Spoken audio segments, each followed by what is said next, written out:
જીને ભક્તિર દિને દિને સદા મેસ્તુ ભવે ભવે. વર્ધમાન સક્રસ્તવ હરિહંત પરમાત્માના 273 જેટલા વિશિષ્ટ ભક્તિ ગર્ભિત વિશેષણોમાંથી અત્યાર સુધીમાં આપણે કેટલા 84 વિશેષણો એનો અર્થ વિચાર્યો. હવે આગળ વધી આજે 85મું વિશેષણ આવે છે. કયું? કેવલીને. પરમાત્મા કેવા છે? કેવલી. કેવલ શબ્દ જ્ઞાન અને દર્શન બંને સાથે જોડાય. કેવલ જ્ઞાન, કેવલ દર્શન.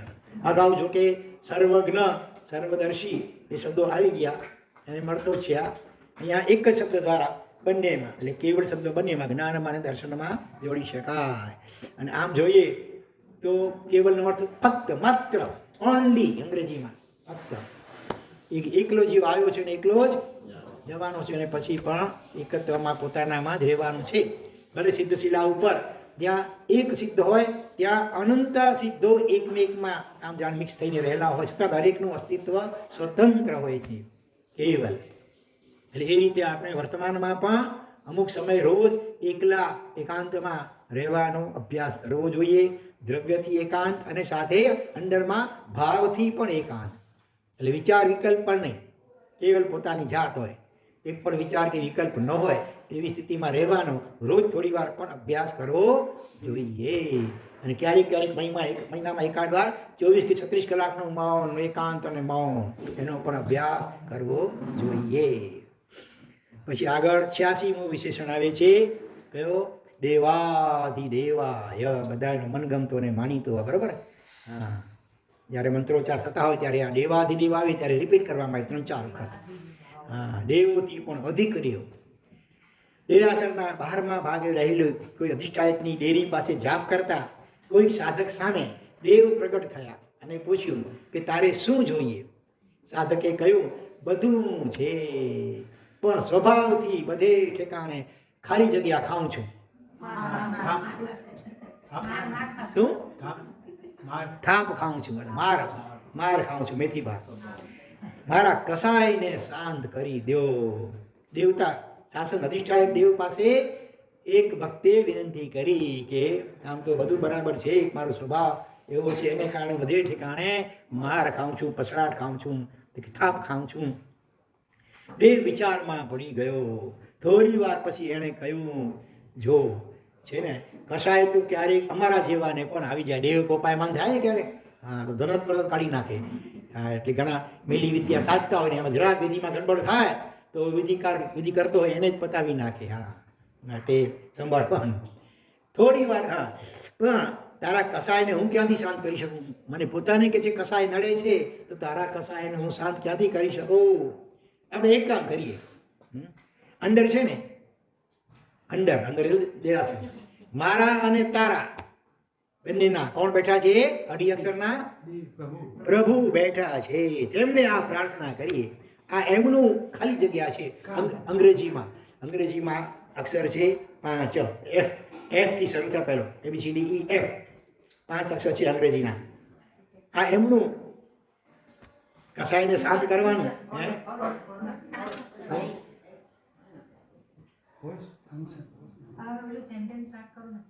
હા, આપણે એમ કરીએ, એક કામ કરીએ, આપણે અંદર છે ને કે મારા અને તારા પ્રભુ બેઠા છે, તેમને આ પ્રાર્થના કરીએ, કારણ કે આ તેમનું ખાલી જગ્યા છે. એફ ક્ષેત્ર ફિલ્ડ. હા, એમનું ફિલ્ડ છે ભાઈ. હા, એમનું ફિલ્ડ. ક્ષેત્ર નપુંસકલિંગ છે, એમની ફિલ્ડ. એમ ગુજરાતી ક્ષેત્ર નપુંસકલિંગ છે, એમનું ક્ષેત્ર છે. હા, it is his field, it is his responsibility. અથવા એની તાકાત. એમ કસાયોને શાંત, પોતાના કસાય શાંત થયા હોય એ બીજાના કસાયને શાંત કરી શકે. બરોબર ને? એટલે અધિષ્ઠાયક દેવ પણ એ વાતમાં લાચારી દાખવે છે કે મને પણ કસાયો પજવે છે. માટે આપણે બંને જણ ભેગા થઈને અંદર આપણા બંનેના પ્રભુ બેઠા છે, એમને પ્રાર્થના કરીએ કે કૃપા કરી અમારા કસાયોને શાંત કરી આપો, એવી સદબુદ્ધિ આપો કે ગમે એવા નિમિત્તો મળે તો પણ કસાય આમ થાય નહીં, અથવા કસાય ઉદયમાં આવે તેની સાથે ખબર પડી જાય પોતાને, જાગ્રત સાવધાન થઈ જાય, એટલે કસાયને સફળ થવા ન દે. કસાયનો ઉદય આવશે એટલે મનમાં ક્રોધના, માનના, માયાના, લોભના અંદરમાં પરિણામો તો જાગશે નિમિત્ત મળતા, તે ક્યારેય વગર નિમિત્તે પણ. સ્વનિમિત્તમ અન્નહાવા પહેલો કર્મગ્રંથમાં આવે છે. સ્વનિમિત્તમ એટલે નિમિત્ત હોવા સાથે, અને અન્નહા અન્યથા પણ એટલે વગર નિમિત્તે પણ અંદરમાંથી તે કસાયનો ઉદય થાય અને એવા પ્રકારનું પરિણામ આપણા થાય. મૂડ આપણો ચેન્જ થયા કરે ને, મૂડ અંદરનો એ કસાયના ઉદયના કારણે. બહાર ખાસ કંઈ એવું ન હોય, સ્વયં એવું પણ આપણું મૂડ કહીએ, આપણી લેસ્યા ભાવ પરિણામ બદલાયા કરે, અંતર્મૂર્તિ તેવા પ્રકારના કષાયના ઉદયના કારણે. તો આ ફિલ્ડ એમનું છે, એ કરશે જ આપણા બંનેનું કામ થઈ જશે. દેવ અને દેવાધિદેવ વચ્ચેનો ફરક આમાં સમજાય છે. બરોબર? દેવાધિદેવ, દેવોના પણ અધિકદેવ કેમ? એમણે કસાયનો જીત્યા છે. દેવોમાં બીજી શક્તિ ગમે એટલી ભલે હોય, પણ કસાય આગળ તેઓ પણ લાચાર છે, કસાયના તેઓ પણ ગુલામ છે. એમને પણ અહંકાર આવે, ઈર્ષ્યા આવે, ત્યાં લડાઈ ઝઘડા મારામારી બધું થતું હોય છે દેવલોકની અંદર. ક્યારેક તો બે ઇન્દ્રો વચ્ચે પણ થઈ જાય, જેમ થયું હતું ચમરેન્દ્ર અને સૌધર્મેન્દ્ર વચ્ચે. હા, એટલે એ બધા દેવ સ્વર્ગના રહેતા હોય, દેવલોકમાં એ દેવ કહેવાય. અને પરમાત્મા, હરિન પરમાત્મા દેવાધિદેવ, દેવોથી પણ અધિક ચડિયાતા એવા મહાન દેવ. દેવ તો ટેમ્પરરી હોય, આ તો પરમેનન્ટ. દેવ તત્વ એટલે એક વિશિષ્ટ શક્તિશાળી તત્વ, દેવ તત્વ. બરોબર? પ્રભુ શાસનમાં ચોક્કસ તેનું પણ અગત્યનું સ્થાન છે.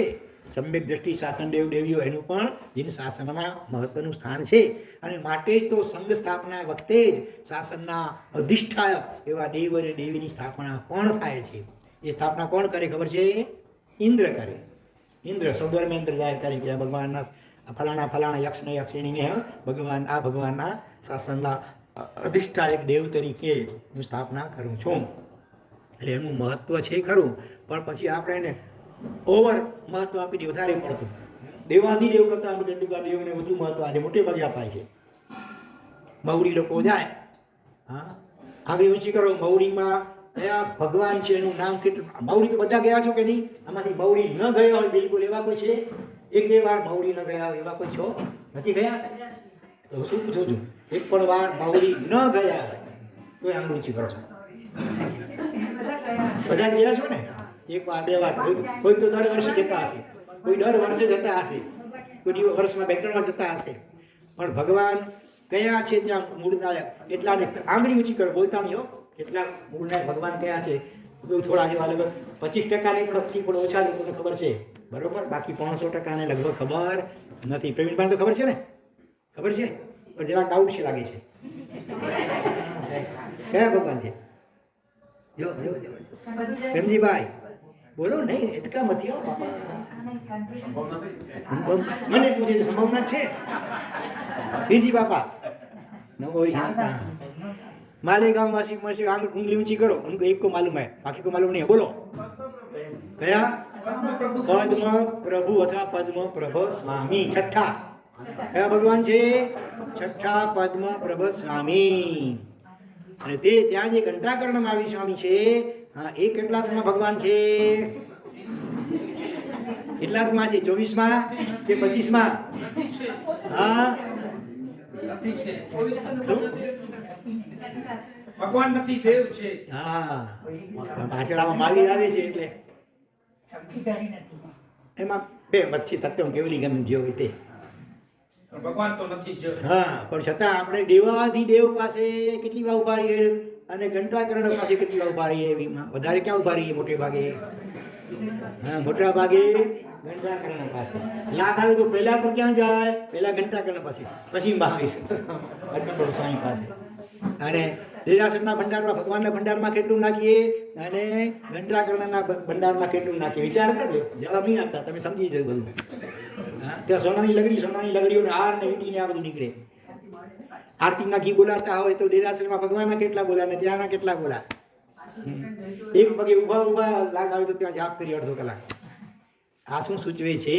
કે દેવાધિદેવનું મહત્વ આપણે હજી સમજ્યા નથી. આપણે તો એમ જ માનીએ છીએ કે દેવાધિ ભગવાન તો વીતરાગ છે, એ તો કઈ કરે નહીં. અધિષ્ઠાયક દેવ હજી આપણે પ્રસન્ન થાય તો આપણને ન્યાલ કરી દે. આ એવી ગેરસમજણ ઊંડી મગજમાં બેસી ગઈ છે, એ કાઢવી બહુ મુશ્કેલ. ચીકણી ચોંટી ગઈ છે આ ગેરસમજણ. હા, ભગવાન આ ચમત્કાર અહીંયા થાય. દેવાધિદેવ પણ પણ કેવા છે? અચિંત શક્તિ યુક્તા આવે છે આમાં પંચસૂત્રમાં. અચિંત્ય શક્તિ સંપન્ન છે. આમાં આગે વિશેષણો આવશે. સર્વ સમર્થાય, સર્વ હિતાય, સર્વ પ્રદાય, બધું આપનાર અને બધા તથા સમર્થ, આવા વિશેષણો આમાં પણ આગળ આવશે. એટલે ભગવાન વિતરાગ છે એનો મતલબ કંઈ જડ નથી, શૂન્ય ને શુષ્ક નથી. કર્મના સાગર અને અચિંત્ય અનંત શક્તિ સંપન્ન છે. એમને કર્મ કશું ન પડે છતાં ઓટોમેટિક ઘણું બધું થઈ જાય. એમને કંઈ આમ આપવું ન પડે કરતા ભાવથી, પણ ઓટોમેટિક ભક્તને મળી જાય. એમનું સર્વ સ્વીકાર કે પ્રાર્થના વિનંતી કરે, ઓટોમેટિક એની અચિંત શક્તિના ભાવ આવે. આર્હંત શક્તિ કહેવાય એની, આર્હંત અરહતપણું. એનાથી ઓટોમેટિક ઘણું ઘણું બધું થતું રહેતું હોય છે. તો હવેથી ખ્યાલ રાખવાનું, દેવ કરતાં દેવ દેવીને વધુ મહત્વ આપવું જોઈએ નહીં. હા, વડાપ્રધાનને ઉપેક્ષા કરીને ખાલી શું કહેવાય બોડીગાર્ડ એને વધુ મહત્વ આપવું તો કેવું ગણાય? શેઠની ઉપેક્ષા કરીને નોકરને મહત્વ આપવું તો કેવું ગણાય? એના જેવું છે. એટલે ઠેકાણે તો ભગવાન કરતાં પણ કુળદેવીઓના આજકાલ હવે મંદિરો બધા આલિશાન થવા લાગી ગયા છે. યથા યોગ્ય બધાને સ્થાન હોવું જોઈએ. અતિરેક ક્યાં પણ હોવું જોઈએ નહીં. અતિની ગતિ ન હોય એમ કહેવાય. તો અહીંયા આ દેવના પણ અધિક દેવ સમજો ખાસ. ઓલા મંત્રીશ્વર કયા? વસ્તુપાલની પણ વિમલ મંત્રીશ્વર. એમને વારસ નહોતો, સંતાન નહોતું. અંબિકા દેવીની સાધના કરી હશે, દેવી પ્રસન્ન થાય છે, વરદાન માગવાનું કહે છે, પણ સાથે ખુલાસો કરે છે. હા, એમને બે વસ્તુ જોઈતી હતી. એક તો દેરાસર બંધાવું તો એનો સારામાં સારો સફેદ એકદમ આરસ જોઈતો હતો ભગવાન માટેમાં, અને બીજી બાજુ વારસ એટલે સંતાન.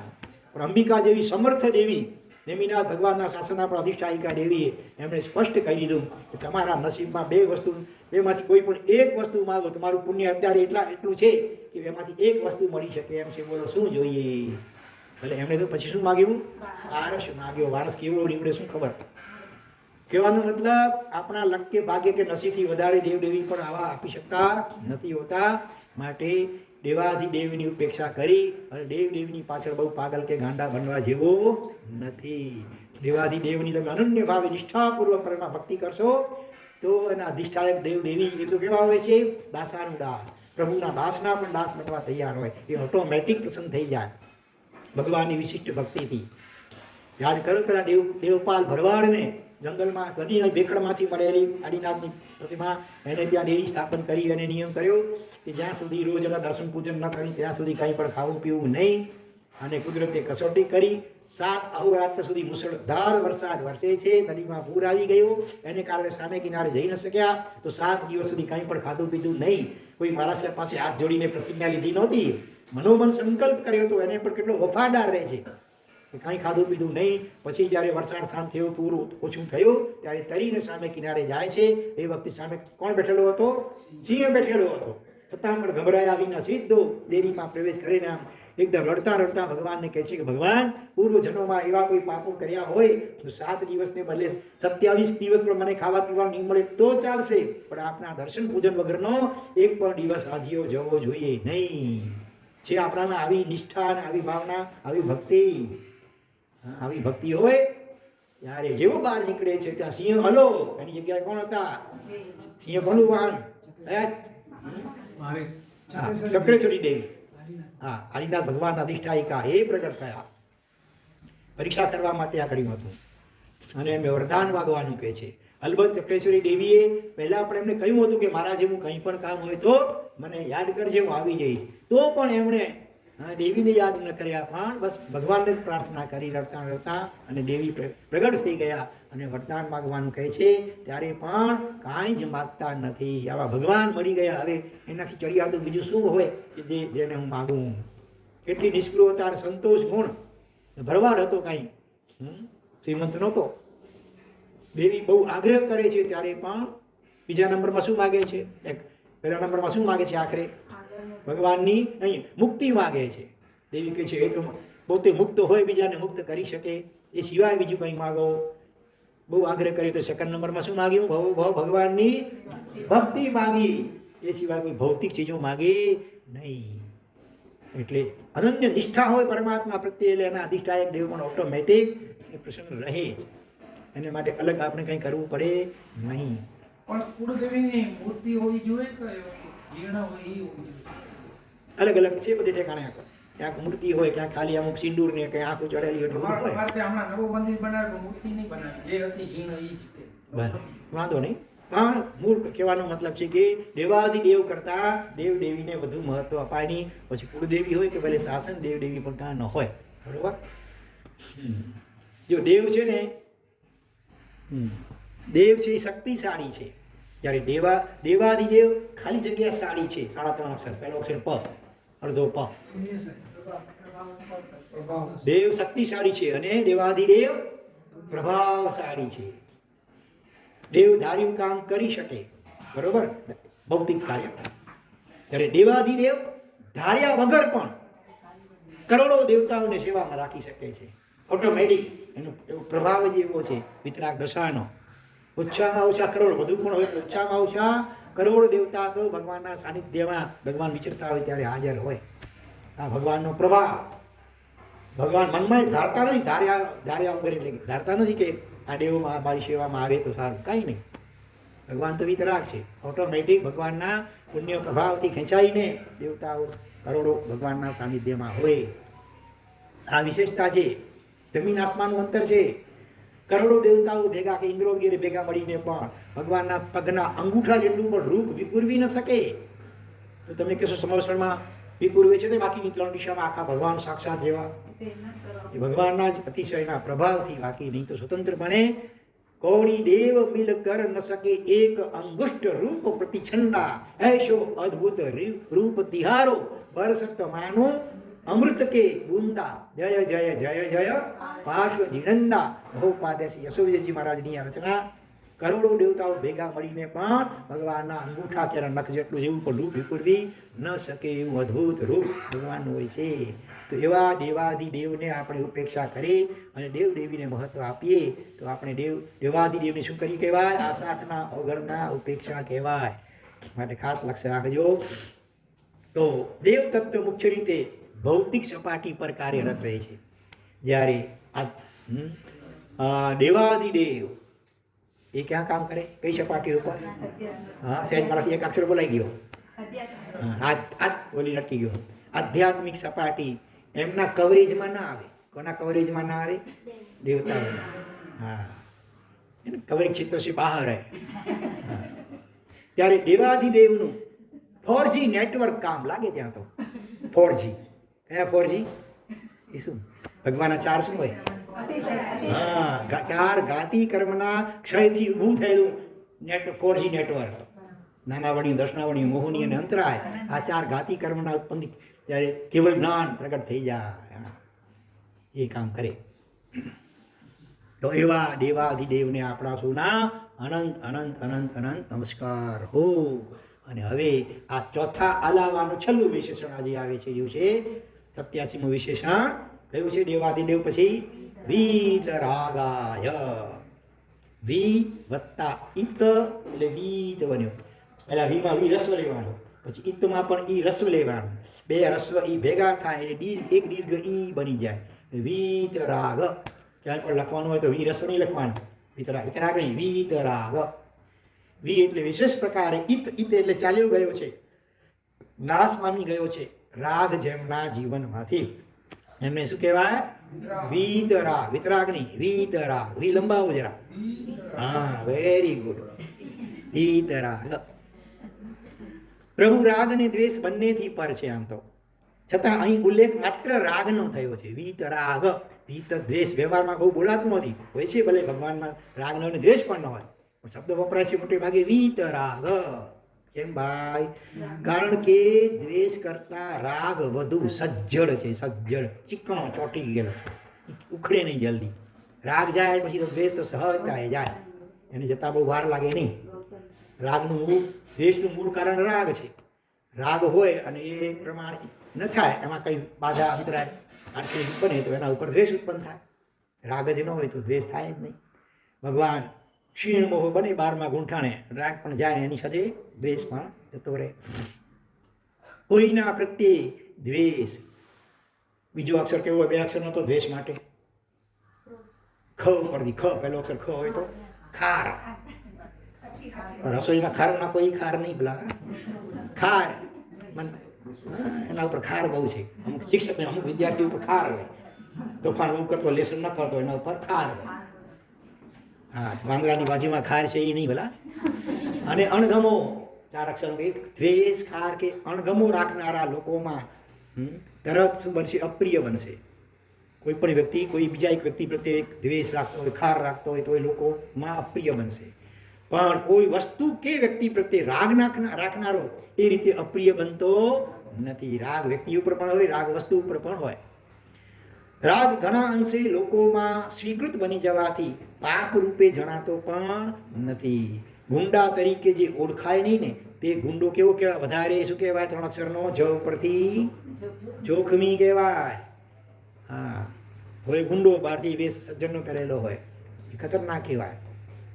હમણાં જાણવા મળ્યું ક્યાં જૂ સ્કીમની અંદર સંવત્સરીના દિવસે 20 યુવતીઓનું ટોળું ઘૂસી ગયું. જૈન નહોતા, કપડાં બરાબર જાણે આમ જેન્ટલમેન લેડીઝ જેવા લાગે બરાબર વ્યવસ્થિત, બધી મૌન ચૂપચાપ. કોકને ડાઉટ ગયું, કંઈ પૂછપરછ કરીએ છીએ તો પછી અંદરનો ચંદ્રકૌશિક બહાર આવ્યો, ગુસ્સામાં આવી ગઈ. હા, પછી તો ઘણાને ખ્યાલ આવી ગયો, અરે આ કોઈ બીજા લાગે છે. હા, પછી થયું હશે એટલે માથામાં બાદ કે થોડું ઘણું જે કાંઈ પછી પોલીસમાં કમ્પ્લેન નોંધાવી પડે.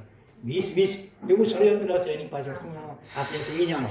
સંવત્સરીના દિવસે બોલો એક બે તો સમજી આપણે બેઠા, એને બદલે 20 જેટલી યુવતીઓ બધી ઇતર બધી હતી ક્રિશ્ચિયન કે જે હશે અંગ્રેજી બોલતી આપસમાં આવી ગઈ. એટલે આવી હતી કે છે હવે ગુંડો હોય પણ ગુંડા તરીકે જે ઓળખાતો ન હોય, બહારથી સજ્જનનો લેબાસ પહેર્યો હોય એ વધારે જોખમી કહેવાય. ક્યારેક દ્વેષ ઉઘાડો છે, ક્રોધ કોઈ કર દેખાઈ આવે, રાગ મનમાં હોય, જલ્દી દેખાય નહીં. એ જલ્દી અને રાગ છે ને એ કેવો છે ખબર છે? 3.5 અક્ષરનો પહેલો અક્ષર ઉ. દ્વેષ ઉઘાડો છે, જ્યારે રાગ એમાં પહેલો અક્ષર ઉઘાડામાં ઉ આવે છે, અને આમાં પણ દ્વેષ રાગમાં પણ પહેલો અક્ષર ઉ આવે છે. બહુ ચાલાક હોય ને એની માટે એ શબ્દ વપરાતો હોય છે. ગુસ્તાર છે, તબલચીના પણ ગુસ્તાર કહેવાય ને. એ જલ્દી દોષ તરીકે જણાતો નથી. અને પોતાને પણ આમ સારું લાગે, અંદરમાં ગલગલી હતા રાગ હોય તો એને દુશ્મન તરીકે સમજાય નહીં કે આના વગર મને ચાલતું નથી. બરાબર, પછી વસ્તુ હોય કે વ્યક્તિ હોય કે પરિસ્થિતિ હોય, આના વગર ન જ ચાલે, આ તો જોઈએ. તો આ રાગ અથવા આસક્તિ કહેવાય. એવું ન હોવું જોઈએ. બધા સાથે ફાવશે અને બધા વિના પણ ચાલશે, એવું હોવું જોઈએ. બરોબર, બધા વિના ચાલશે, ફાવશે ને નભશે. બીજા બધા સાથે ફાવશે આપણને, ફલાણા કે ફલાણી આની સાથે તો નહીં ફાવે, કાં એ નહીં ને કાં હું નહીં. તો આ શું કહેવાય? દ્વેષ કહેવાય. અને આ તો મને જોઈશે, બીજું એવું છું તો ચાલશે, પણ આ વસ્તુ કે આ વ્યક્તિ તો જોઈશે જ, તો એ શું થયું કહેવાય? રાગ કહેવાય. રાગની ખતરનાકતા જીવને સમજાતી નથી. હકીકતમાં રાગ એ આગ જેવો છે, જીવને બાળનારો, પણ જીવને અજ્ઞાનતાને કારણે આગને બદલે કેવું લાગે છે? રાગ બાગ જેવો લાગે છે, ગુલાબના બાગ જેવું લાગે છે, કે આગ જેવો. હા, ચોક્કસ કહેવાય ને. ક્યારેક સાધકની નજરમાં પણ પકડાતો હોય, સારા આત્મ સાધકોમાં નજરમાં પણ રાગ જલ્દી પકડાતો નથી. દ્વેષ તો હજી તરત ખ્યાલમાં આવી જાય, પણ રાગ પકડાતો નથી. ક્યારેક સાધનાની રણનીતિમાં પણ એ સપડાતો નથી, પકડાતો પણ નથી અને સપડાતો પણ નથી. સાધનાની રણનીતિમાં સાપ હોય તો સાણસાથી પકડાય, બે ચીપિયાથી. સ્ટ્રોક હોય તો પકડથી આમ પકડાય, બે. રાગ એવો છે કે જલ્દી પકડાતો પણ નથી. હાજી, પણ એવું આ ચાલબાજ છે ને, પછી ખબર ક્યારે ગુલાટ મરાવી ખબર ન પડે. શરૂઆતમાં ગુણ ઉપર હોય ને પછી એમાં ભૌતિક રાગ પણ આવી જાય, બહુ સૂક્ષ્મ ભેદ રેખા પકડાય નહીં. દ્વેષને પોષણ મળે એના કરતાં વધુ સરળ અને સહજ રીતે રાગને પોષણ મળી રહે છે, માટે તે તગડો છે. દ્વેષ ઉત્પન્ન કરનાર પણ કોણ છે? રાગ છે. આમ રાગ એ અધિક બળવાન શત્રુ છે દ્વેષ કરતા પણ. આપણે ક્રોધ ક્યારેક ખટકે, ખરાબ લાગે, રાગ આપણને ખટકતો પણ નથી, બલકે મીઠો લાગે છે. હા, એટલે દ્વેષ એ વીંછીના ડંખ જેવો છે, રાગ ને સાપના ડંખ જેવો. મીઠો શરૂઆતમાં સારો પણ લાગે, પછી ખતરનાક. તે જલ્દી ઉખડતો પણ નથી. દ્વેષ ઉખડી જાય પણ રાગ જલ્દી ઉખડતો નથી. ક્ષપક શ્રેણીમાં પણ દ્વેષ કરતા રાગ સંપૂર્ણપણે છેલ્લે સાફ થાય. હા, દ્વેષ તો ક્રોધ તો 8મા ગુણસ્થાને અંતે લગભગ નાશ પામે. પછી અનુક્રમે માન, માયા, લોભ, માનને માયા 9 મિનિટ, સૂક્ષ્મ લોક 10 જાય. રાગ જે છે તે ક્ષીણ મોહ 12મા ગુણ સ્થાન સુધી રહે. ઓસ્ટ્રેલિયાના એક નવોદિત સ્પિન બોલરે સચિન તેંડુલકરની વિકેટ ઝડપી. દ્રષ્ટાંત, ક્રિકેટ રસિકો માટે સાવધાન. શું? ઓસ્ટ્રેલિયાના એક નવોદિત સ્પિન બોલર, આજે નવો હતો, હજી શીખાવ, અને એણે સચિન તેંડુલકરની વિકેટ ઝડપી. આ વિકેટ કેવી કહેવાય? બહુ કિંમતી હોય ને, પ્રાઇઝ. આ પ્રાઇઝ વિકેટની યાદમાં મેચ બાદ તેણે તે બોલ ઉપર સચિનની સહી લીધી હતી. જે બોલથી એણે પોતે સચિનને આઉટ કર્યો હતો એ બોલ ઉપર મેચ પૂરી થયા પછી સચિનની સહી લીધી હતી. જેને આઉટ કરવું ભલભલા બોલર માટે પણ મુશ્કેલ ગણાય, સચિનને આઉટ કરવો એટલે. તેની વિકેટ ઝડપવી એ તો કે અનેરી, શું કહેવાય? અનેરી સિદ્ધિ ગણા. અચ્છા ઊંચા સાધકોને પણ કનડતા એવા રાગની પ્રાઇઝ વિકેટ ઝડપીને કોણે ઝડપી? રાગ કેવો છે? ભલભલાને પછાડનારો, બરાબર. અચ્છા ઊંચા સાધકોને પણ કનડનારો એવો જે રાગ, સચિન તેંડુલકર જેવો રાગ, એની વિકેટ, એની કિંમતી વિકેટ ઝડપી, એને ક્લીન બોલ્ડ કોણે કર્યો? પ્રભુ, વિતરાગ પ્રભુ. અને અનેરી સિદ્ધિ મેળવી. એટલે વિતરાગ આ શબ્દોમાં રાગની સહી છે. હા, કે હું હાર્યો, ભાઈ, પગે લાગુ તમને. અહીં વિતરાગતાના ગુણને આગળ કરીને નમન થયા છે પ્રભુને. વિતરાગાય, એટલે વિતરાગ શબ્દથી અહોભાવ, દુનિયામાં ભલભલા અચ્છા સાધકોને પછાડનારો. ગૌતમ સ્વામી જેવાને પણ એના કેવળ જ્ઞાન અટકાવનાર હોય તો ભગવાન પ્રત્યેનો આપણો જે પ્રશસ્ત હોય ત્યાં સુધી પણ કેવળ જ્ઞાન થતું નહોતું. એટલે એવા રાગને સંપૂર્ણપણે જેમણે પછાડ્યો, જબ્બી કરી નાખ્યો, તો એવા વીતરાગ પ્રત્યે આપણને કેટલો અહોભાવ જાગવો જોઈએ. સર્વજ્ઞતા અને વીતરાગતા બંને કાયમ સાથે રહેનારા જોડિયાભાઈ ટ્વિન્સ જેવા છે. એટલે કે વીતરાગતા આવે 12મા ગુણ ક્ષીણમો, એની સાથે તરત જ કેવલ જ્ઞાન પ્રગટ થઈ જ જાય. એટલે આપણે મુખ્યત્વે મહેનત કેવલ જ્ઞાન કે જ્ઞાની બનવા માટે નહીં, પણ વીતરાગ બનવા માટે પુરુષાર્થ. જે કંઈ પણ આરાધનાઓ સાધનાઓ કરીએ, લક્ષ્ય એવું છે કે મારા રાગાની દોષો, રાગ દ્વેષ મોહ, આ કસાયોના વિષયો પાતળા પડવા જોઈએ. જેમ જેમ અંદરમાં શુદ્ધિ વધશે, રાગ દ્વેષની મોહ ઓછા થશે, અંદરમાં શુદ્ધિ પવિત્રતા વધતી જશે, તેમ તેમ ઓટોમેટિક જ્ઞાન પ્રગટ થતું હશે. અવધિ જ્ઞાન, મનોપર્ય જ્ઞાન, એની માટે કોઈ સ્પેશિયલ અલગ સાધના નથી. અવધિ જ્ઞાન આવે નંબર મનોપર્ય જ્ઞાન જાપ કરો તો પ્રગટ થાય, એવું નથી કાંઈ. રાગ દ્વેષને ઓછા કરતા જાઓ, કષાયોને ઘટાડતા જાઓ, જેમ જેમ શુદ્ધિની નિર્મળતાને પવિત્રતા વધતી હશે, ઓટોમેટિક અવધિ જ્ઞાન અને મનોપર્ય બધા જ્ઞાનો અને આગળ જતા કેવળ જ્ઞાન પણ પ્રગટશે. એટલે આપણો લક્ષ્ય મુખ્યત્વે રાગ આદિ દોષોને ઘટાડવાનો હોવો જોઈએ. એમાં ઉપયોગી થઈ શકે એ રીતે આપણે શાસ્ત્ર સ્વાધ્યાયમાં કરવો જોઈએ, જેથી કરીને રાગ કેવું ખતરનાક છે આપણે હમણાં વાંચીએ છીએ, સાંભળીએ છીએ એટલે ખ્યાલ આવે છે કે નહીં. પણ ખાલી ગાથાઓ ગોખી જઈએ અને અર્થને ભાવાર્થ સમજવા પ્રયત્ન ન કરીએ તો પછી બહુ વધારે ફાયદો થઈ શકે નહીં. એટલે સૂત્રોની સાથે સાથે એનો અર્થ પણ સમજવા માટે તત્પર રહેવું જોઈએ. તો બધું જ જાણવા અને જોવા છતાં કોઈ જ પ્રતિક્રિયા બહાર ન પડે તે નવાઈની વાત લાગે. વિતરાગ એટલે વિતરાગ હોય એટલે સર્વજ્ઞ હોય તરત જ. તો સર્વજ્ઞ હોય અને ત્રણેય કાળના લોકાલોકના બધા જ ભાવો, બધી જ ઘટનાઓ દેખાતી હોય, તો દુનિયામાં જેટલા રાગ અને મોહ ઉત્પન્ન કરે એવા નિમિત્તો છે, દુનિયાભરની બધી ટીવીની સિરિયલો બધી જ એમને ઓટોમેટિક જણાવ્યા કરતી હોય, સતત દેખાયા કરતી હોય, છતાં અંશ માત્ર પણ રાગ ન થાય, મોહ ન થાય. અને દુનિયાભરના દ્વેષ ઉત્પન્ન કરે એવા બધા જે કાંઈ નિમિત્તો હોય, કંઈક માયા પ્રપંચ ષડયંત્રો રચાતા હોય, કૂડ કપટ થતા હોય, ખૂણો થતા હોય, છતાં પણ અંશ માત્ર પણ કોઈ દ્વેષનો ફણવો ન ફૂટે. એ કેવી અદ્ભુત દશા કહેવા, વિચાર કરજો. એટલે કે જાણવા જોવાની પૂર્ણતા સાથે પ્રતિક્રિયાની ખાલી જગ્યા એ વિતરાગતા કહેવાય. ફરીથી, જાણવા જોવાની પૂર્ણતા હોય, બરાબર. વિતરાગતામાં સર્વજ્ઞતા હોય, સંપૂર્ણ બધું દેખાતું હોય, જણાતું હોય, છતાં પ્રતિક્રિયાની ખાલી જગ્યા, એનું નામ વિતરાગતા. 3.5 અક્ષર સ ઉપરથી પેલો મીંડાવાળો.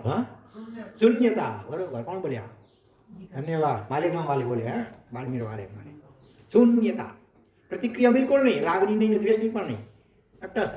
અરીસો હોય, અરીસાની સામે ગમે એવું રાખો, કંઈ એમાં ફરક પડે? અરીસામાં પ્રતિબિંબ પડે, પણ અરીસો અહીંયા અગ્નિ હોય ને અહીંયા અરીસો હોય તો તો અગ્નિની ગરમી અંદર પહેરી છે ને અંદર પ્રતિબિંબ પડે.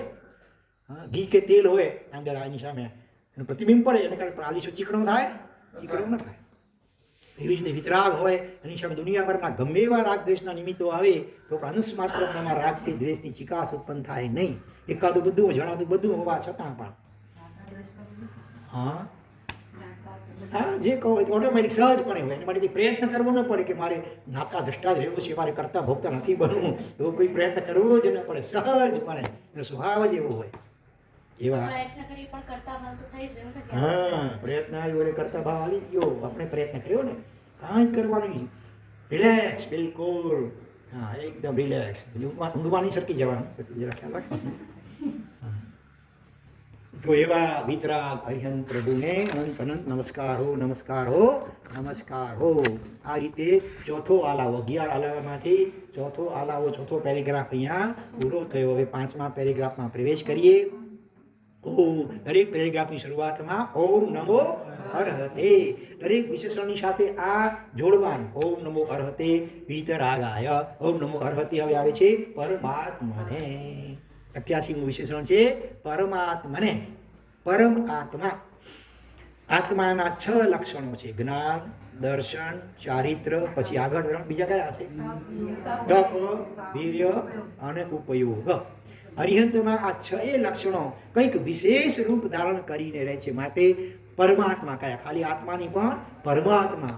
આત્માના જે આ 6 લક્ષણો બતાવ્યા એ સામાન્ય બીજા આત્માઓ કરતાં અરિહંતમાં વિશેષ પ્રકારે આ 6 લક્ષણો હોય છે. કઈ રીતે તે હવે 6 બતાવે છે. પહેલું છે જ્ઞાન, બરોબર? તો જન્મજાત 3 જ્ઞાન. ગર્ભમાં આવે ત્યારથી જ 3 જ્ઞાન. જન્મ શું? ગર્ભથી પણ આગલા પૂર્વ દેવભવમાં જે જ્ઞાન હોય પાછા કેરી ફોરવર્ડ થાય આગળ.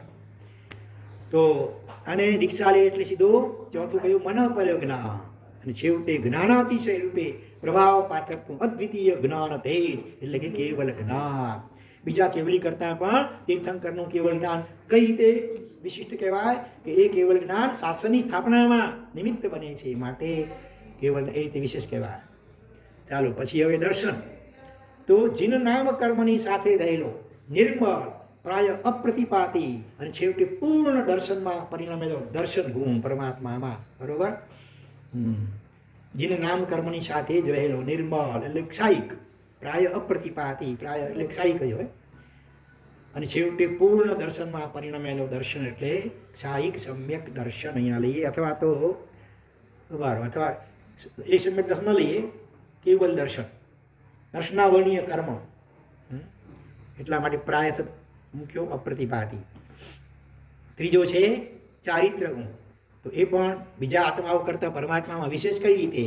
સ્વયં ભૂખ્યા રહીને શૂન્ય ગૃહોમાં મચ્છરોને મિજબાની આપે પરમાત્મા. પોતે ભૂખ્યા રહે, 4-6 મહિના ઉપવાસ કરે અને મચ્છરોને કે લ્યો ભાઈ વેલકમ, આવો ભાઈ.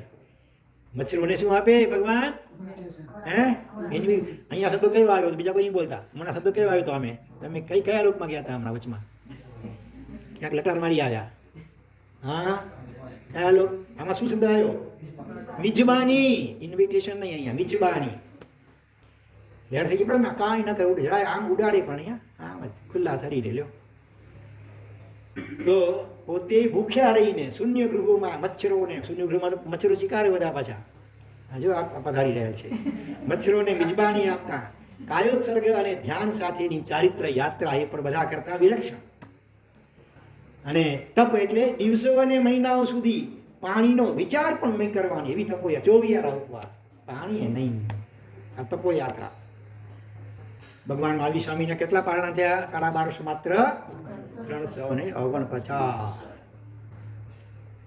પછી આગળ તપ પછી શું આવે? વીર્ય. રૂવાણા, રૂ એટલે શક્તિ. રૂવાણા કરી ખડા કરી દે એવી ઉગ્ર સાધનામાં રૂવાડું પણ ન ફરકે તેવો, અને કષ્ટો ઓછા પડે તો સામેથી કષ્ટોને આવકારવા અનાર્ય પ્રદેશ ભણી ડગ માંડે એવો અઘોર વીર્યોલ્લાસ. એટલો ઉત્સાહ ઉલ્લાસ છે ભગવાન અંતરમાં.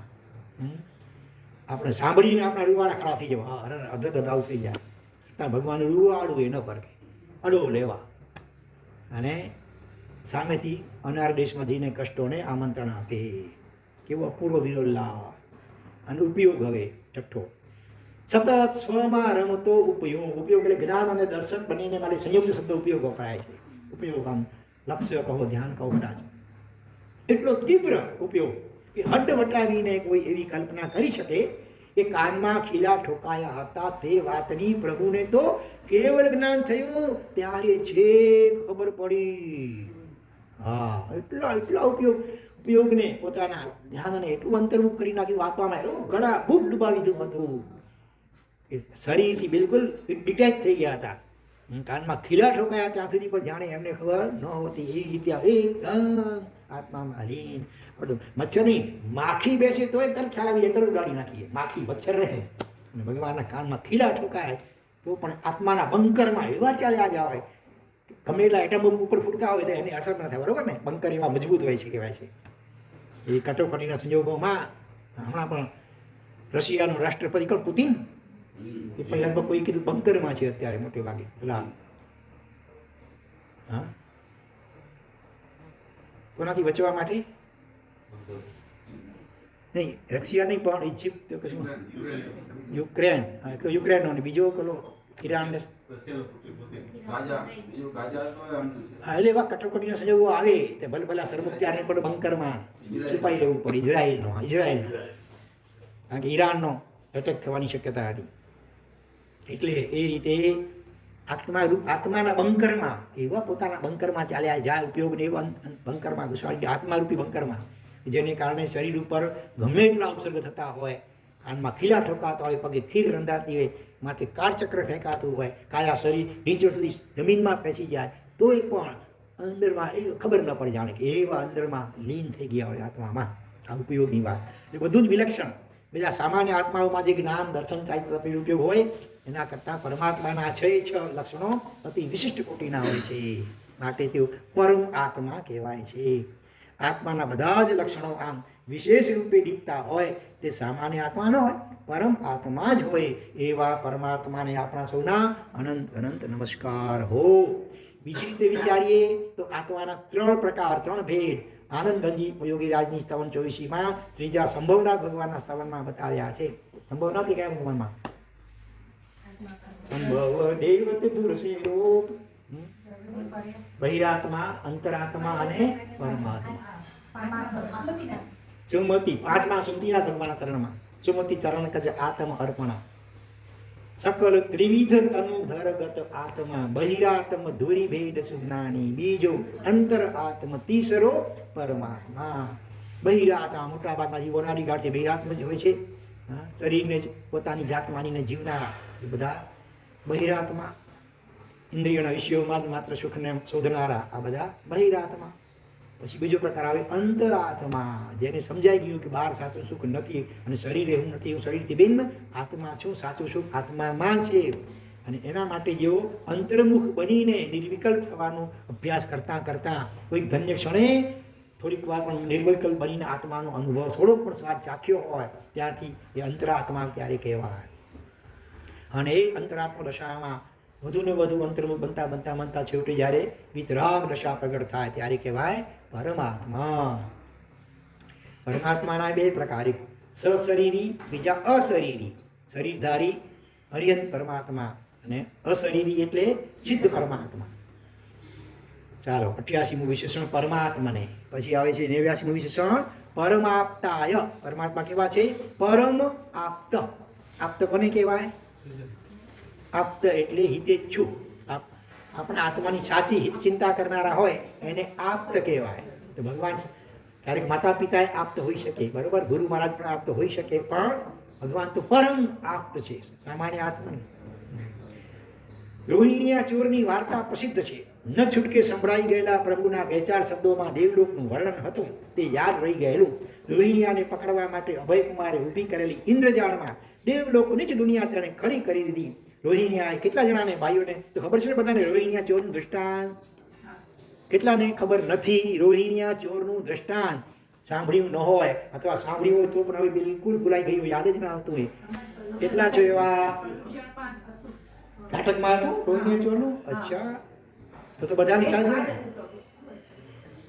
હા ખબર છે ને રોહિણીયા ચોર? ભૂલી ગયા છીએ. ભૂલી ગયા છીએ અમે એવા છીએ. સવારે નોકરસીમાં શું આપું નાસ્તામાં એ ભૂલી જઈએ છીએ નહીં? ઘણી વાર એ ભૂલાઈ જાય. બપોરના શાક શેનું હતું એ સાંજે ભૂલાઈ ગયું હોય કદાચ.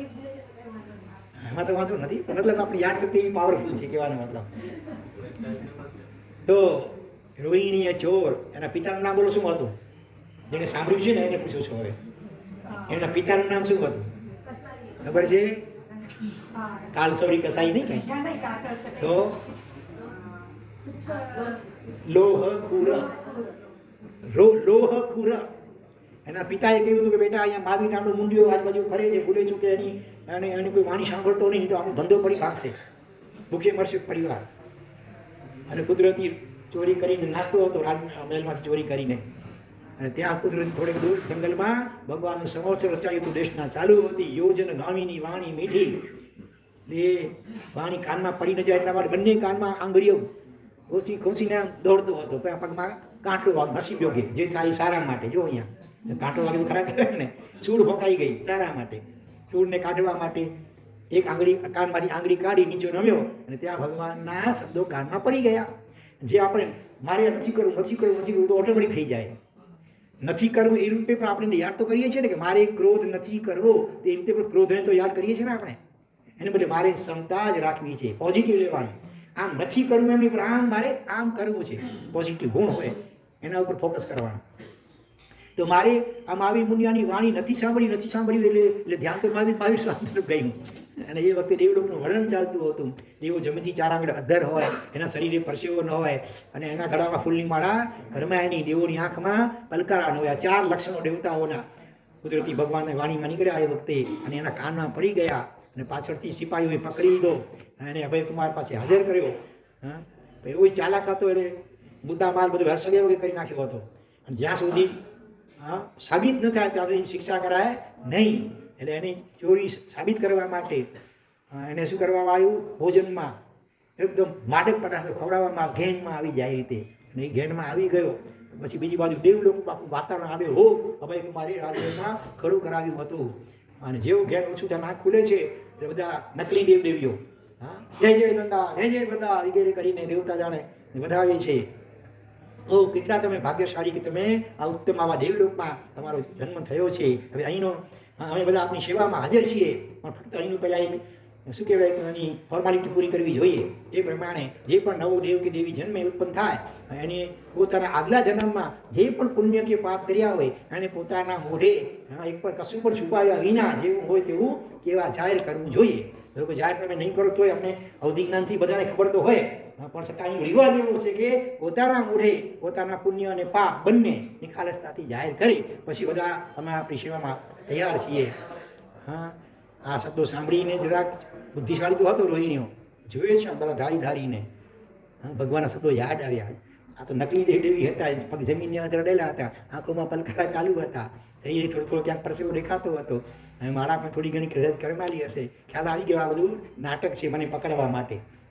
એટલે એણે શું જવાબ આપ્યો કે પૂર્વ જન્મમાં એવા મને ઉત્તમ મા બાપ મળી ગયા, નાની ઉંમરથી ગર્ભથી મને સારા સંસ્કારો આપ્યા હતા, અને જન્મથી પણ અને પછી પણ નાની ઉંમરમાં એવા ઉત્તમ સદગુરુ મને મળી ગયા, એવા સુંદર સંસ્કારો, એટલે મેં કોઈ પાપ કર્યું નથી, ખૂબ ધર્મ કર્યો. એટલે તો આજે લોકો ખૂબ મેં સારા કાર્યો અને પુણ્ય કાર્યો જ કર્યા છે.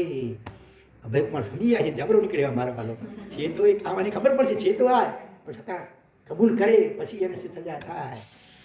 હા, બસ પછી ક્યાં ગયા રોહિણી? ક્યાં જાય છે? ભગવાન પાસે. ઓ હા, અનાયાસે સાંભળાઈ ગયેલા 4 વાક્યોથી પણ આજે હું બચી ગયો શિક્ષામાંથી. ખરેખર તો પછી એમની જ વાણી મારે સાંભળવી જોઈએ, એનું શરણું સ્વીકારવું જોઈએ. માતા પિતાની આજ્ઞા માનવી બરાબર, પણ ધર્મથી વિરુદ્ધ હોય તો એવી આજ્ઞા મનાય નહીં. પછી ભગવાન સંલગ્ન થઈ જાય છે અને સમ્યક દર્શન જ્ઞાન અને ચારિત્રરૂપી રત્નત્રય એ ગ્રહણ કરી લે છે. તો અહીંયા એ જ વાત કહે છે, પ્રભુના મુખે સંભળાયેલા વર્ણનથી તે જુદો લાગ્યો, ત્યારે પોતે નજરે જુએ છે તેને ખોટું માનીને પ્રભુએ જે રીતે વર્ણન કર્યું હતું તેને જ ખરું માન્યું. પ્રભુની આ વિશ્વસનીયતા, આપ્તતા એટલે વિશ્વસનીયતા માટે આનાથી ચડિયાતો બીજો કયો પ્રસંગ હોઈ શકે? અનાયાસે પણ પ્રભુની વાણી સંભળાઈ તોય એનું હિત થઈ ગયું, કલ્યાણ થઈ ગયું. તો આપણે રુચિપૂર્વક, રસપૂર્વક, બહુમાનપૂર્વક જે વાણીનું શ્રવણ કરીએ તો કેટલો લાભ થાય. પ્રેમજીભાઈ સમોસામાં પહોંચી ગયા કે શું? ભગવાનની ખાયા? હા પાડે છે. વર્ધમાન મહાવીર સ્વામી શાસક પ્રમુખ હતા તો તેમનો એક પણ શબ્દ નહીં સાંભળવાના શપથ લેનારો રોહિણીઓ વિપક્ષનો શબ્દ ગણાય રાજકારણની ભાષામાં. તેની માટે પણ પ્રભુના શબ્દો પર અવિશ્વાસ કરવો શક્ય બન્યો નહીં. આવી છે પ્રભુની પરમ આપતા. વિપક્ષ પાર્ટી વાળાને પણ માનવું પડ્યું. કહેવાય છે કે રાવણને પણ રામની વિશેષતાનો સ્વીકાર કરવો પડ્યો. તો આવા પરમ આપતા એવા પ્રભુને નમન. બરોબર, આપતા એટલે વિશ્વસનીય. આંખો મીચીને જેની વાત ઉપર આપણે વિશ્વાસ અને ભરોસો મૂકી શકીએ એવી ખાતરી હોય આપણને કે ક્યારેય પણ આપણને છેતરશે નહીં, એની વાત માનવાથી આપણને ક્યારેય પણ નુકસાન થશે નહીં, બલકે લાભ જ થશે. એવી વિશ્વસનીય વ્યક્તિ એ આપ્ત કહેવાય. અને એમાં પણ પરમ આપ્ત છે પરમાત્મા. આપ્ત માતા પિતા પણ કહી શકાય, પણ એ આલોક પૂરતા. બરોબર, હા. પણ આ પરમ આત્મા એટલે આલોક અને પરલોક ઉભય લોકમાં જેની વાણીને અનુસરવાથી આપણું હિત અને કલ્યાણ જ થાય એવા પરમ આપ્ત પરમાત્મા આપણને મળી ગયા. કેટલા આપણે ભાગ્યશાળી. તો એવા પરમ આપ્ત પરમાત્માને અનંતસહ નમસ્કાર હો. પછી 90મું વિશેષણ આવે છે. ભગવાન કેવા છે? પરમ કારુણિકાય. પરમાત્મા પરમ શબ્દ પહેલા આવે છે. પરમાત્માને પરમાપ્તાય અને હવે પરમ કારુણિકાય. પરમ કરુણાવંત. ખાલી કરુણાવંત નહીં પણ કેવા? પરમ બોલે સર્વોત્કૃષ્ટ કરુણાવંત. ગુજરાતમાં ભૂકંપ આવે ત્યારે ગુજરાતીઓ કે કચ્છીઓની હાલાકીથી જે દર્દ થાય તેવું દર્દ ઇન્ડોનેશિયામાં આવેલા કે એથી પણ વધુ ભયાનક ભૂકંપની વિગતો વાંચતા થાય આપણને એટલું ન થાય, થોડુંક થાય. પોતે જ્યાં રહેતા હોય એ પ્રદેશમાં, ભારતમાં, એમાં પણ ગુજરાતમાં, એમાં પણ કચ્છમાં, એમાં પણ તમારા ગામમાં ખાસ એવું હોય તો તે વખતે જે કરુણા અંદરમાં ભાવ ઉત્પન્ન થાય એ દૂર દૂરના કોઈ ક્ષેત્રમાં થયું બધું થાય ખરું, એટલું ન થાય. તો એક જૈન ભાઈના અકસ્માતના સમાચારથી જે દર્દ થાય છે એવું દર્દ કોઈ આખા મુસ્લિમ પરિવારના જીવલેણ અકસ્માતના સમાચારથી પણ થતો નથી. એટલે આપણી કરુણા આવી છે, તરતમતાવાળી છે, સ્વાર્થથી મિશ્રિત છે. કરુણા પણ જાણે કે કાયદેસર ચાલે છે. કાયદો હોય કે નજીકના વર્તુળમાં તે વધુ સતેજ અને સક્રિય હોય અને સગા ભાઈના નુકસાન કરતાં પોતાના નુકસાનમાં પીડા અધૂરી પાડી. નજીકમાં નહીં, પોતાનો ભાઈ એને નુકસાન થાય અને જે અંદરમાં પીડા થાય એના કરતાં પણ પોતાના નુકસાન થયા તો વધારે પીડા થાય જીવને. એટલે આ તરતમતા છે આવી. પ્રભુની કરુણા આવા બધા નિયમો અને નિયમનોથી પણ પર છે. પોતાની ઉપાસના કરનારા કે પોતાને ઉપસર્ગ કરનારા જીવ માત્રના દર્દ પ્રત્યે એક સરખી હમદર્દી. પોતાના ઉપસર્ગ કરનાર ડંખ માર્યા એટલા ત્રણ ભલા ચંદ કોશી ગઈ તોય ગુજ્જ ચંદ કોશિયા. એટલું જ નહીં, 15 દિવસ પાછા ત્યાં ને ત્યાં ઉભા રહ્યા ભગવાન. એના પરિણામ સચવાઈ રહે એટલા માટે. કોઈના દુઃખ દર્દને જોઈને ઉપલકિયા પલપલિયા પાડવા એ જુદી વાત છે. પલપલિયા શબ્દ વાપરે છે. પણ તે દુઃખ અને દર્દના મૂળિયામાં બેઠેલા કર્મોને અને તે કર્મોને બંધાવનારા કોણ? બે ડોસ કયા? રાગ અને દ્વેષને જોઈને થતી ધ્રુજારી કંઈક અલગ પ્રકારનો કરંટ કહેવાય. પ્રભુની કરુણા આવી છે. જગતના જીવોને રાગ અને દ્વેષમાં દુઃખી થતા જોઈને એમને વિશેષ કરુણા થાય છે. બધા બાહ્ય દુઃખોનું મૂળ કર્મો છે, પણ કર્મોને બંધાવનાર હોય છે રાગ અને દ્વેષના પરિણામ. એ જોઈને પ્રભુની કરુણા ખૂબ થાય. પ્રભુની કરુણા આ રીતે સર્વવ્યાપક અને મૌલિક છે, મૂળગામી છે. ખાલી જૈનો દુઃખી થાય તો પાર્શ્વનાથના જે શિષ્યો વગેરે હોય એ દુઃખી થાય તો વધારે કરુણા થાય ભગવાનને. બીજા કરતા હોય જે શાસનના દ્વેષી હોય, નિંદક હોય, મિથ્યાત્વી હોય એના પ્રત્યે ઓછી કરુણા થાય એવું ખરું? કોઈ ભેદભાવ નહીં. જીવ માત્ર પ્રત્યે એક સરખી.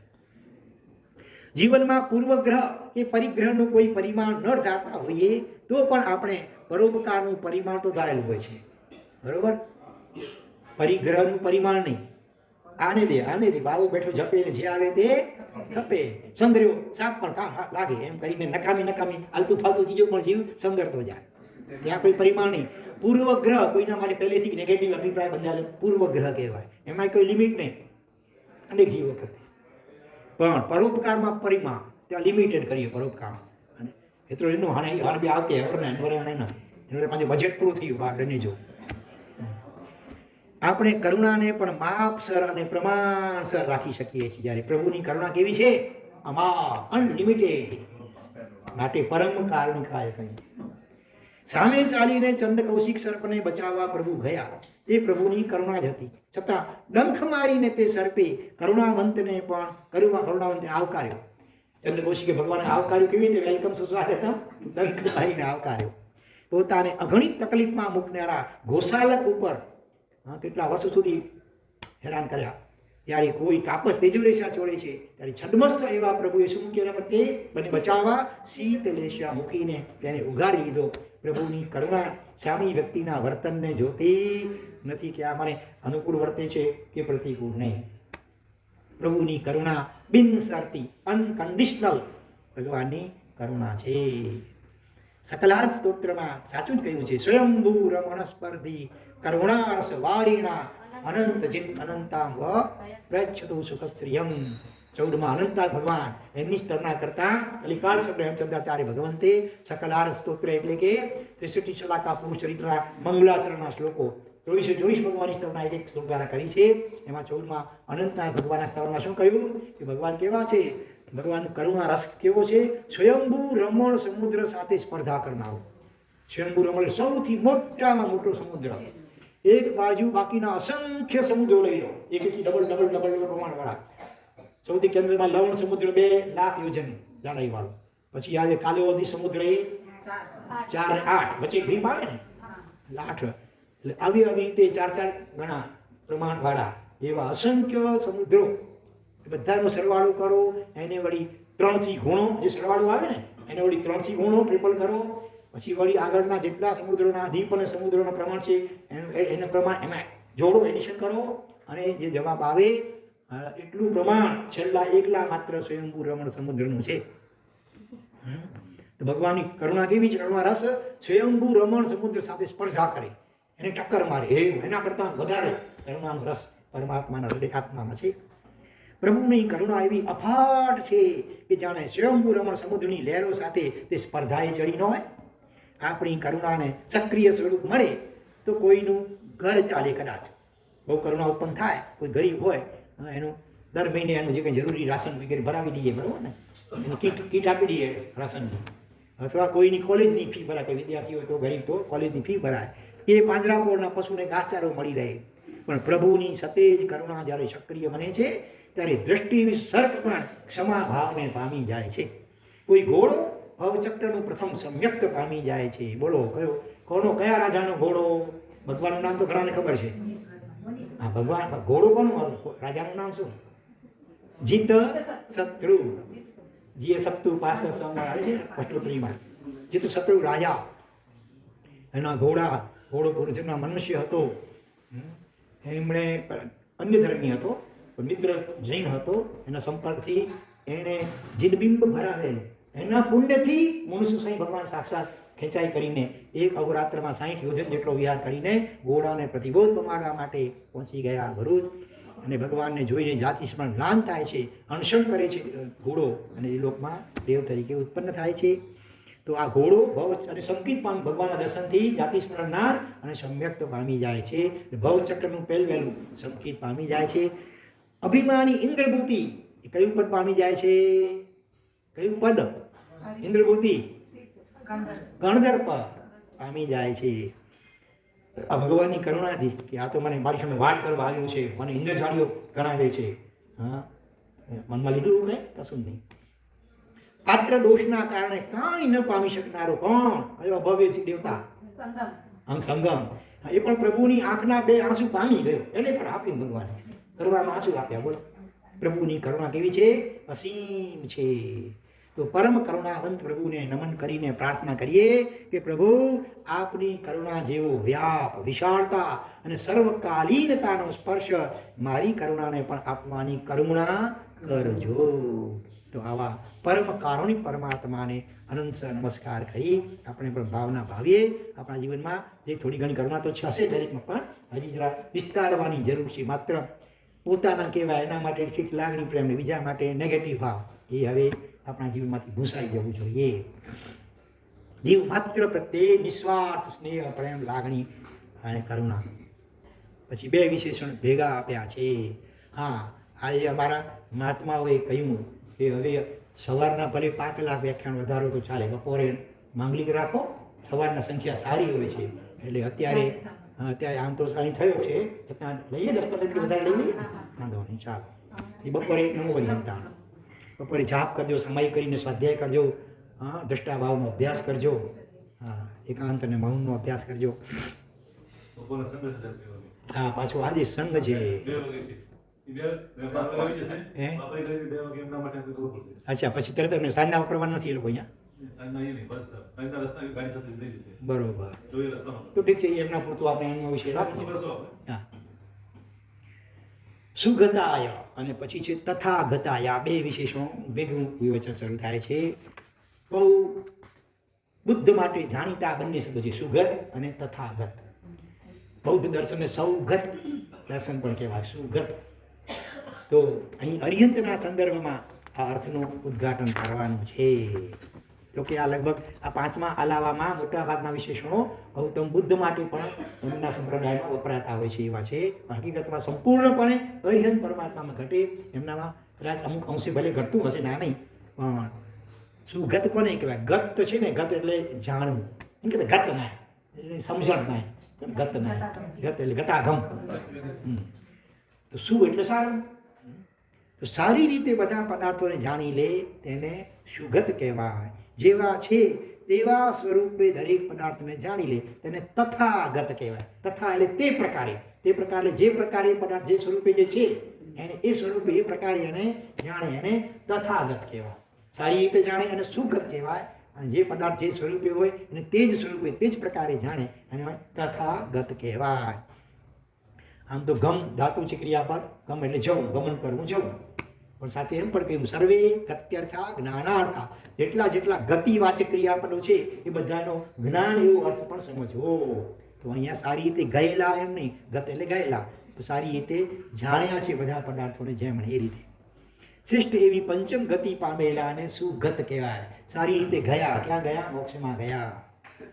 જે પ્રભુ મુદ્રામાં પ્રભુ નિર્વાણ પામે, પછી એક જ સમયમાં મોક્ષમાં જતા સિદ્ધ શિલા સુધી પહોંચતા, 7 રાજલોક, અને એક રાજલોક એટલે અસંખ્ય ક્રોડા ક્રોડ યોજન, ક્રોડને ક્રોડથી ગુણો એને કહેવાય ક્રોડા ક્રોડ, એવા અસંખ્ય ક્રોડા ક્રોડ યોજન જેટલું એક રાજલોક હોય એવા 7 રાજલોક ઉપર છે અહીંથી સિદ્ધ શિલા.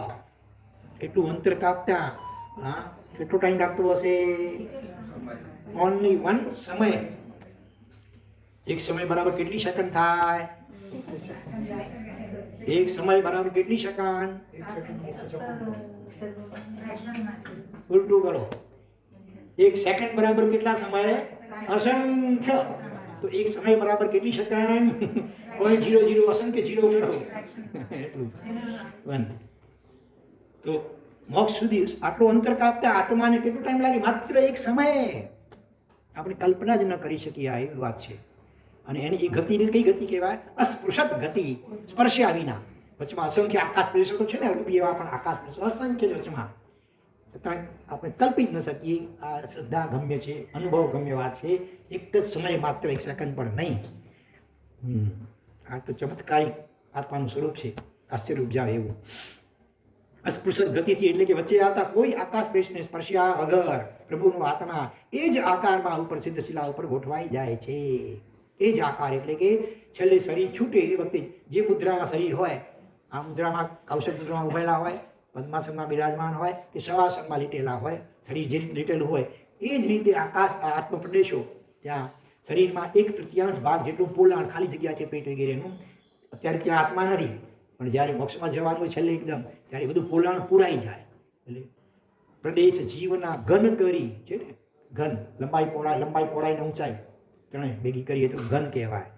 તો એ રીતે 2/3 જેટલી અવગાહના રહે ત્યાં અરૂપી એવા આત્મા પ્રદેશોની, તેની અવગાહના કહેવાય. તો તેજસ અને કાર્બન શરીર વિનાનો આત્માનો આ પ્રથમ અને ચરમ પ્રવાસ હતો. અનાદિકાળથી આત્માની સાથે તેજસ અને કાર્બન આ 2 સૂક્ષ્મ શરીરો વળગેલા જ છે.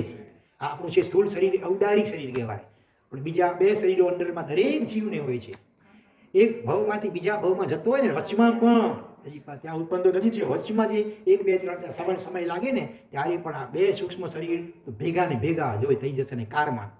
તેજસ શરીર જેને આપણે જઠરાગ્નિ કહીએ, શરીરમાં ઉષ્ણતા ગરમી રહે છે ને, 3.4 ડિગ્રી જેવી, એ તેજસ શરીરને કારણે.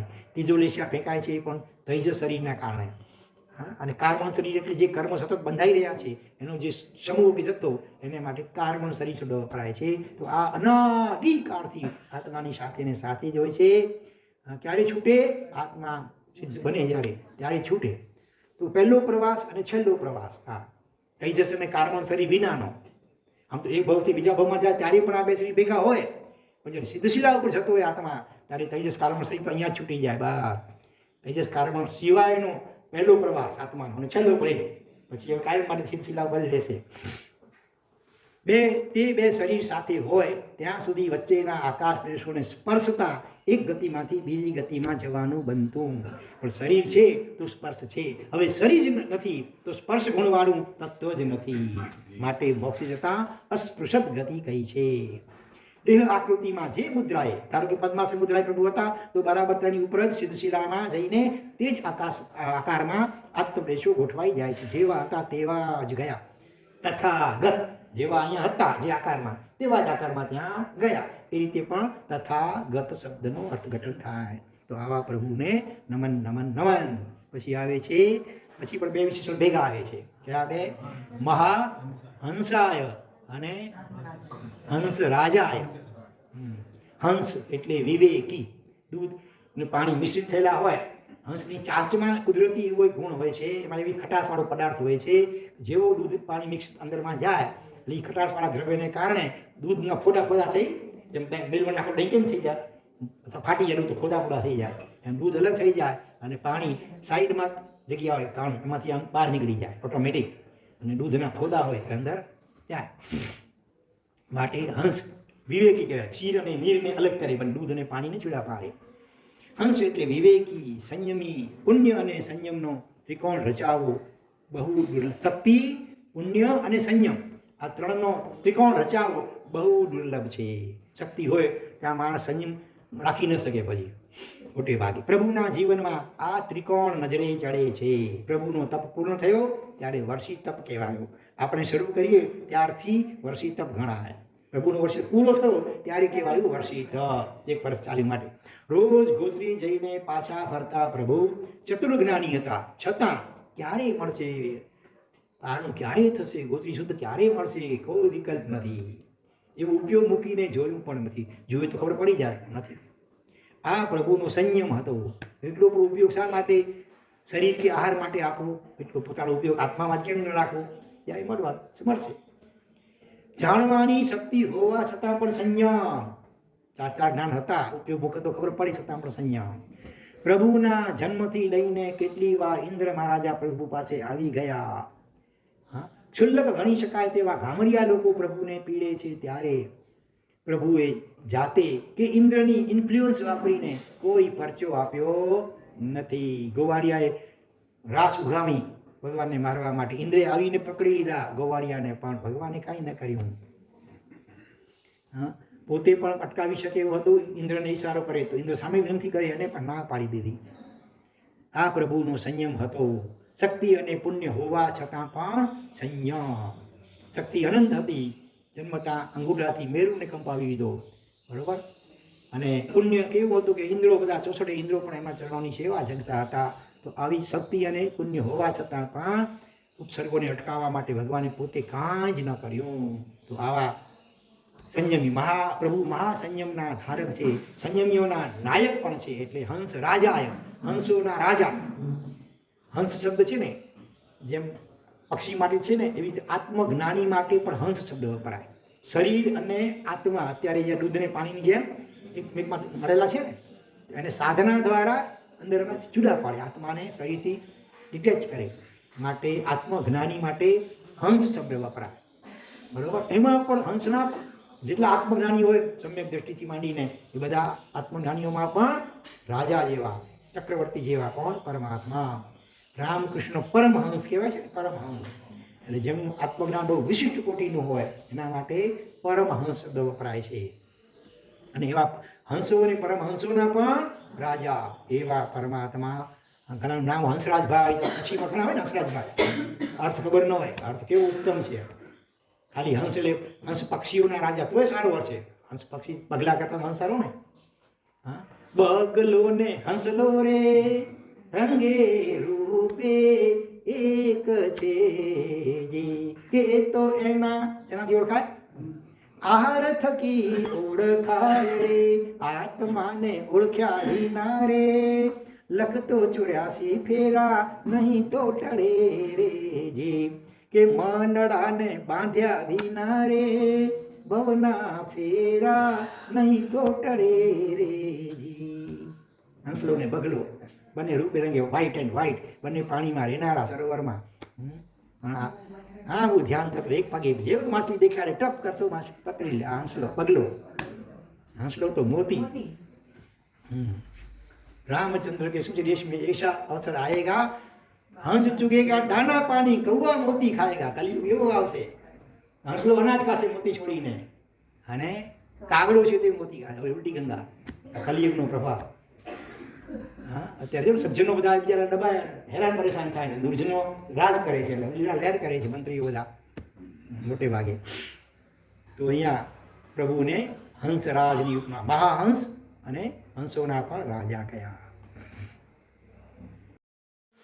સર્વમંગલ માંગલ્યમ સર્વ કલ્યાણ કારણમ પ્રધાનમ સર્વધર્માણામ જૈનમ જયતિ શાસનમ.